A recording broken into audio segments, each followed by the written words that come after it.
इस कहानी के सभी पात्र और घटनाएं काल्पनिक हैं, जिसका किसी भी व्यक्ति या घटना से कोई संबंध नहीं है। यदि किसी घटना के साथ इसकी समानता होती है, तो इसे मात्र एक संयोग कहा जाएगा।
दिगंत और अनंत तक गूंजायमान है।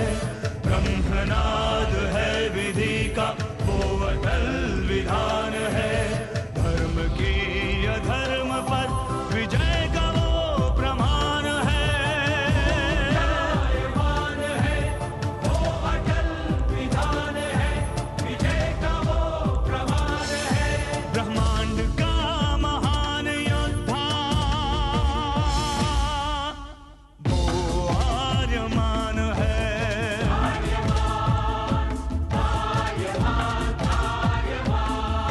ब्रह्मांड का महान योद्धा वो आर्यमान है। आर्यमान है।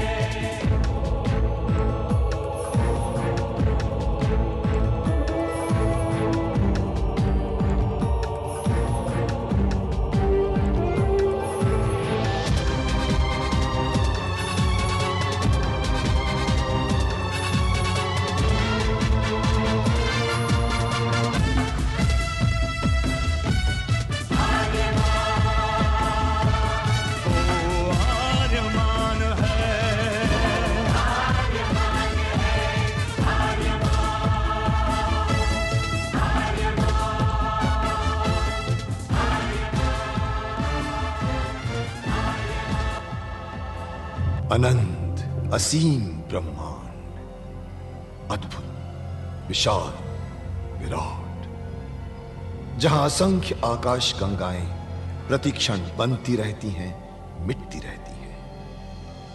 हर आकाश गंगा में होते हैं अनगिनत तारे, अनेकों सूरज, और सूरज के साथ होता है अपना सौर मंडल, जिसमें रहते हैं अनेकों ग्रह।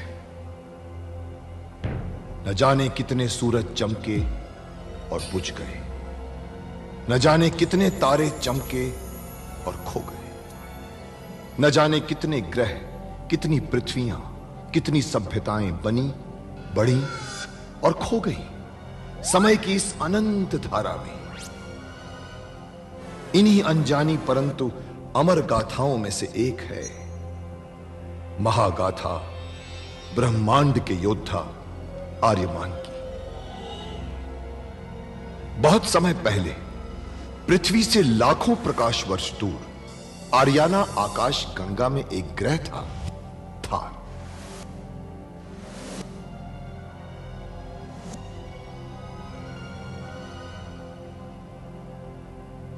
थार एक रेगिस्तान था, पानी की बूंद नहीं थी, फिर भी पूरे ब्रह्मांड के लिए मूल्यवान था थार, क्योंकि थार में थी ऐसी खाने जहां से दुर्लभ जीवनदायी पदार्थ निकलता था, जिसे थारस कहते थे। यह किसी भी ग्रह की जहरीली से जहरीली हवा को भी रासायनिक प्रक्रिया से प्राणवायु बना देता था, जीने के लायक बना देता था। कहावत थी, थारस जिसके वश में, पूरी आकाश गंगा उसके वश में। आर्याना आकाश गंगा की संरक्षक संस्था ओमियान के नियमों के अनुसार थारस को कोई भी व्यक्ति अपने वश में नहीं कर सकता था। यहां तक कि थार ग्रह का राजा जारांत भी नहीं। राजा होते हुए भी जारांत अपना राज्य गणतंत्र प्रणाली से चलाता था। खानों से निकलने वाले थारस का 25% भाग ही थार ग्रह के हिस्से में आता था। बाकी का हिस्सा ओसेक अंतरिक्ष संगठन में चला जाता था। ओसेक आरियाना आकाश गंगा के व्यापारियों का संगठन था और जिसका संचालन अंतरिक्ष में बनाए गए एक कृत्रिम ग्रह ओसेक से होता था। मगर ओसेक संगठन में कई व्यापारी ऐसे भी थे जो अति महत्वाकांक्षी थे, जो पूरे ब्रह्मांड में अपना आधिपत्य स्थापित करना चाहते थे। परंतु जब तक ओमियान था तब तक कोई कुछ नहीं कर सकता था। ओमियान अंतरिक्ष के लोगों की संरक्षक संस्था थी, जो अंतरिक्ष के निवासियों के हितों का पूरा ध्यान रखती थी और अपनी शांति सेना के द्वारा संपूर्ण ब्रह्मांड में शांति और व्यवस्था बनाए रखती थी। इसी ओमियान संस्था का अध्यक्ष था महान होशिंग। होशिंग जिस ग्रह पर रहता था उस ग्रह का नाम था गुरुक्षेत्र, जहां आज छिड़ी हुई है एक महाजंग। सत्य और धर्म केवल शब्द होते हैं जारांत। कमजोर और बुज़दिल इंसान सत्य और धर्म की दुहाई देते हैं। हम तुम्हारे इस दुस्साहस की दाद देते हैं जो तुम्हें हिम्मत देकर यहां तक ले आई है। हम चाहें तो तुम्हारे इस दुस्साहस के लिए हम इसी वक्त तुम्हारा कत्ल कर सकते हैं। तो करते क्यों नहीं? हम अकेले हैं, निहत्ते हैं। हुक्म दो, तुम चाहो तो हमारी बोटी बोटी करवा सकते हो। आज नारक तुम्हारे सामने प्रत्यक्ष खड़ा है। अफसोस, नारक मेरे सामने इस वक्त एक दूत के वेश में है और दूत अवध्य होता है।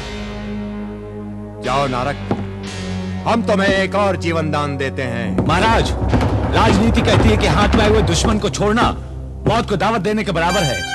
पर थार की राजनीति यह भी कहती है कि जो आदमी दूत के वेश में आए उसके साथ दूत के जैसा ही सलूक होना चाहिए।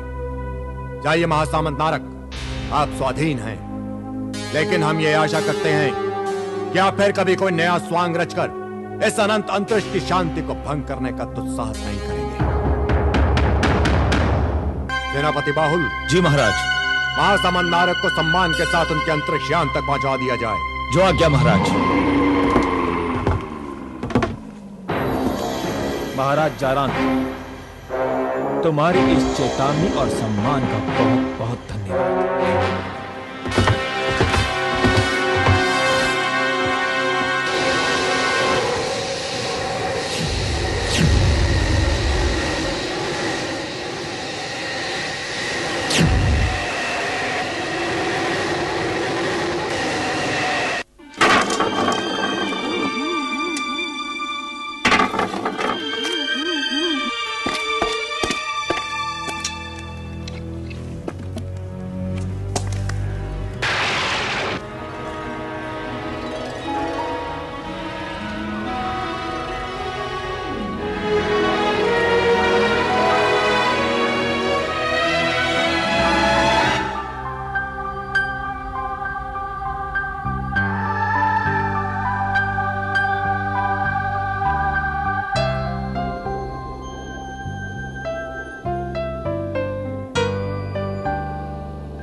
होगा तेजस्वी, परंतु कड़े संकटों और संघर्षों से गुजरने के पश्चात आएगा लंबा जीवन, परंतु मृत्यु योग है। प्रथम वर्ष 25 वर्ष और 30 वर्ष की आयु में बच गया। बनेगा आरियाना अंतरिक्ष का पहला चक्रवर्ती, थार का भाग्य विधाता।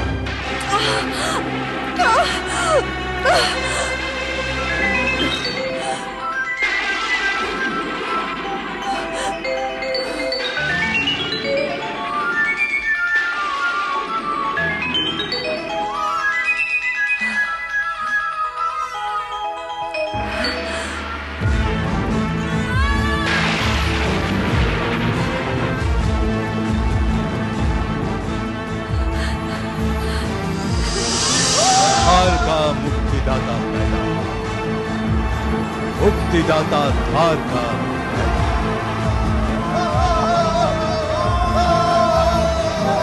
बधाई हो महाराज, बधाई हो। महारानी रासा ने पुत्र को जन्म दिया है महाराज। पुत्र को जन्म दिया? महारानी रासा और बच्चा कैसा है? दोनों स्वस्थ है महाराज। बच्चा कैसा है? आर्यना अंतरिक्ष के सबसे तेजस्वी सूर्य की तरह है महाराज। सच? जी महाराज। मेरा उत्तराधिकारी पैदा हो गया। शिवकांत महाराज, मेरा उत्तराधिकारी पैदा हो गया। जी। जीनो जी। तुम्हें मुंह मांगा इनाम मिलेगा।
आखिर होशिन की भविष्यवाणी सच हुई।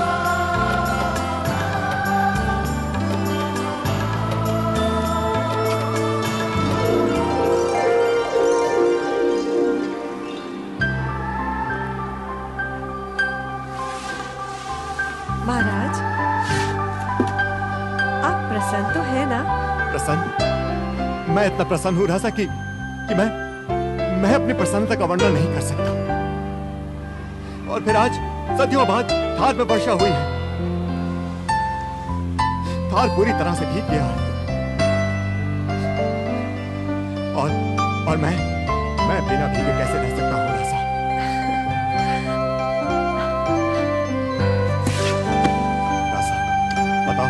बताओ मैं तुम्हारे लिए क्या कर दूं? तुम्हें क्या दे दूं? महाराज, आपकी प्रसन्नता ही मेरे लिए सब कुछ है। इससे अधिक मुझे और कुछ नहीं चाहिए। वैसे महारानी नासा कैसी है? मैंने सुना है उनका प्रसव मुझसे पहले हुआ है। उसका स्मरण मत दिलाओ नासा। बेचारी नासा के दुर्भाग्य की कोई सीमा नहीं।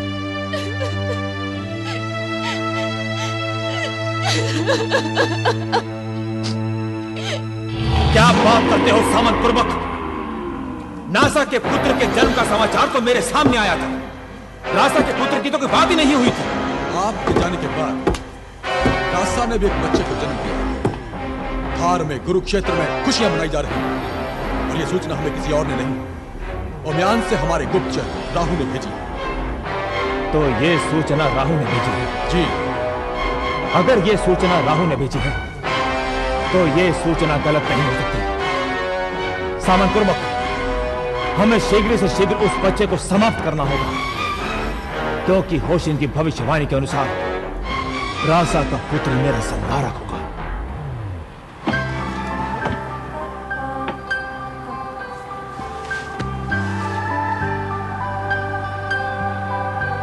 आज सदियों बाद थार में बरसात हुई है। ये बरसात तू लाया?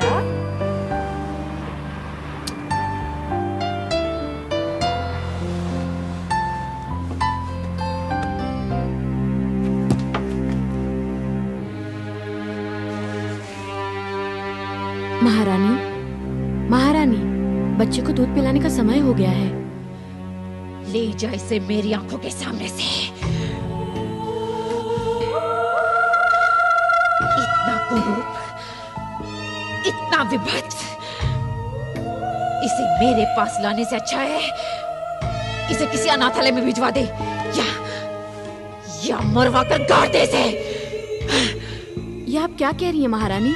माँ के लिए पुत्र कैसा भी हो, पुत्र ही होता है। ये पुत्र नहीं, अभिशाप है।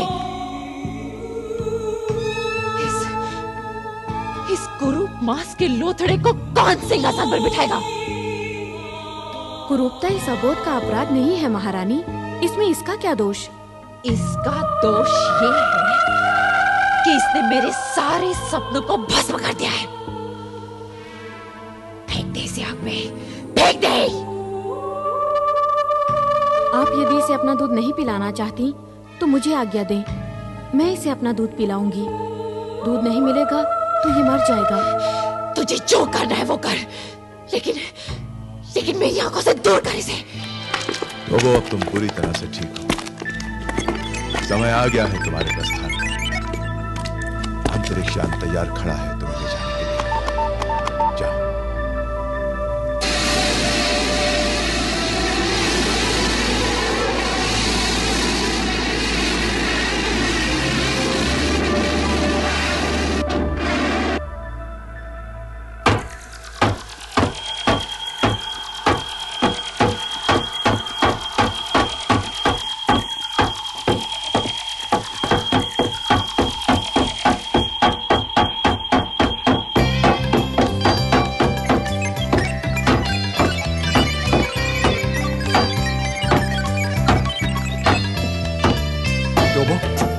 टोबो तो जीवित है।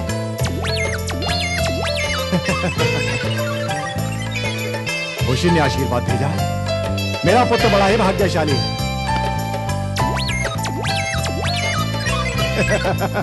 युवराज को देखना चाहता है। जिनो, इसे अंतःपुर में ले जा और थार के भावी सम्राट के दर्शन करा दे।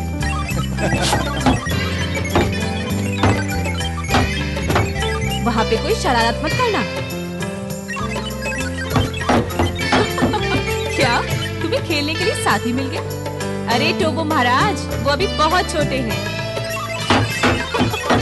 हाँ, ठीक है। तुम छोटे हो मुझे पता है। अच्छा आओ चलो।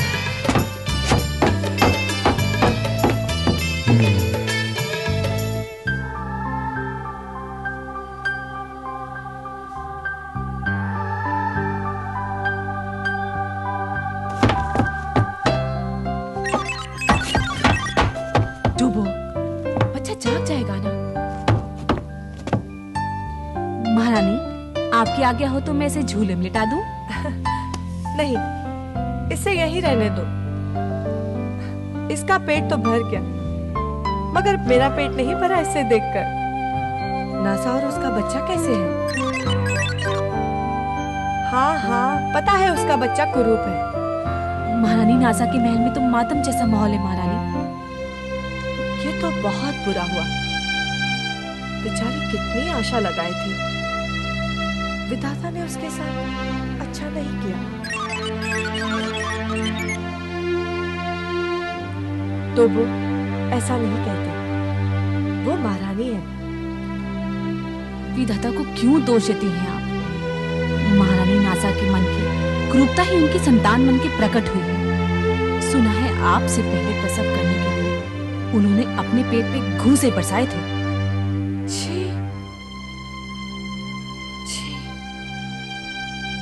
निर्दोष गर्भस्थ शिशु पर इतना अत्याचार। बच्चा जीवित पैदा हुआ, यही चमत्कार है महारानी। यद्यपि उसका जीवित रहना व्यर्थ है, जीवन भर अपनी कुरूपता का मूल्य चुकाता रहेगा। बेचारा।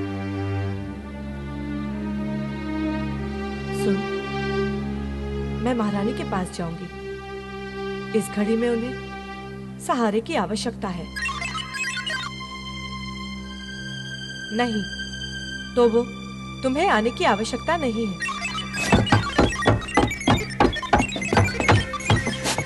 मेरी मानिए तो आप मत जाइए महारानी। महारानी नासा यही समझेगी कि आप उनके दुर्भाग्य पे हंसने आई हैं। तू तो सब पे संदेह करती है। अरे ऐसे अवसरों पर ही तो परिवार काम आता है, ताकि हम एक दूसरे का सहारा बन सके। तू मुझे सहारा दे, मैं महारानी नासा से मिलने जरूर उनके महल में जाऊंगी। मैं आपसे प्रार्थना करती हूँ महारानी। तू क्या समझती है? अगर तू मुझे सहारा नहीं देगी तो क्या मैं नहीं जाऊंगी? तो ठीक है महारानी, आप युवराज को मत लेके जाइए अपने साथ। ठीक है, चल। ए जोबो, चुप कर। युवराज की निगरानी बहुत ध्यान से करना। चुप करना, चुप कर टोबो, और उसे लोरियां सुनाने की कोशिश मत करना। आया समझ में?